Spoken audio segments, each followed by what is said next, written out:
Vamos para um exemplo agora. Aquele primeiro exemplo que eu citei sobre as 45 unidades de determinado produto de uma empresa, né? E aqui em dia, 45 por dia, 45 unidades desse produto por dia.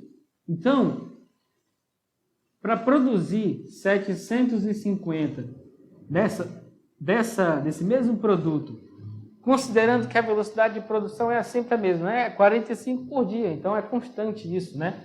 750, vão demorar quantos dias? Observa, ó, 3 informações, né? Qual é o número aqui? 1, né? 1 dia. 45 em 1 dia. 750 em X dias. Não sei ainda quantos dias, né? Então, olha só. Como é que eu avalio se é diretamente proporcional ou inversamente proporcional?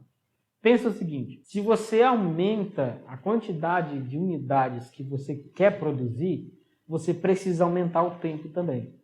Porque aumentou a produtividade, aumenta o tempo necessário para essa produtividade. Ou, em contrapartida, você contrata mais pessoas para compensar em relação a esse tempo adicional, né? Então, se você quer aumentar a produtividade, mas quer manter o tempo, tem que contratar mais pessoas, certo? Ou então, se não quer contratar mais pessoas, obviamente você precisa aumentar o tempo. Você não vai surrar o pessoal que já está trabalhando, porque você pode comprometer o critério de qualidade do produto. É uma ideia, né? É uma ideia. Mas vamos supor que aqui não queira contratar mais ninguém. Então, obrigatoriamente tem que aumentar o tempo, né? Necessário aumentar o tempo. Essas duas grandezas, a quantidade de unidades daquele produto e aqui o tempo, são diretamente proporcionais? Já foi respondido, né? Porque quando você aumenta a quantidade de produtos, de unidades daquele produto que precisa ser produzido, você também tem que aumentar o tempo.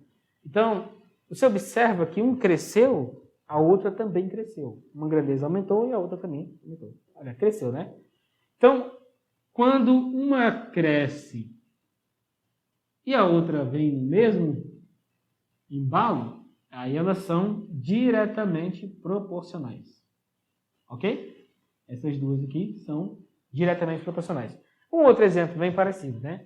Numa construção, por exemplo, quando você tem uma quantidade de pessoas que você contrata, observe que agora, né, as grandezas são a quantidade de pessoas que você contrata para executar aquela obra, aquela construção. E a outra grandeza é o tempo necessário para construir, para fazer essa reforma, para fazer essa construção, para fazer a construção lá que você quer fazer. Ok? Então, ó, você tem o tempo e você tem a quantidade de contratados. São as duas grandezas, tá? Não vamos supor que você contratou 3 pedreiros para fazer essa construção. 3 pedreiros. 3 pedreiros é a grandeza? Não. Agora, a quantidade de pedreiros, sim. Isso é grandeza. E em relação ao tempo, a quantidade de dias, o tempo é a grandeza. Ok? Então, pensa só comigo. Se você contrata mais pedreiros para fazer essa obra, o que vai acontecer com o tempo? Ele vai ficar maior ou ele vai ficar menor? Obviamente, é menor. Porque quanto mais pessoas construindo, mais pessoas contribuindo na construção, menor é o tempo necessário para a construção, certo? Se você tem 3 pedreiros construindo, vai demorar X dias lá para fazer essa obra.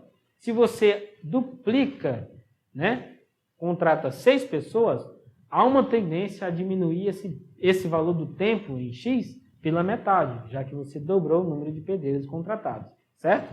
Né? Considerando que todos eles trabalham com a mesma velocidade e com a mesma determinação, é possível que todo mundo trabalhe na mesma velocidade. Então, o tempo também cai pela metade, ok? Então, aumentou a quantidade de funcionários, diminuiu o tempo, ou seja, um cresceu, o outro diminuiu. Decresceu, né? Um cresceu, o outro decresceu. Então, quando você fala sobre isso, ó, inversamente proporcional. Um cresce, o outro decresce. Ok? Então, isso é um exemplo claríssimo de grandezas que são inversamente proporcionais.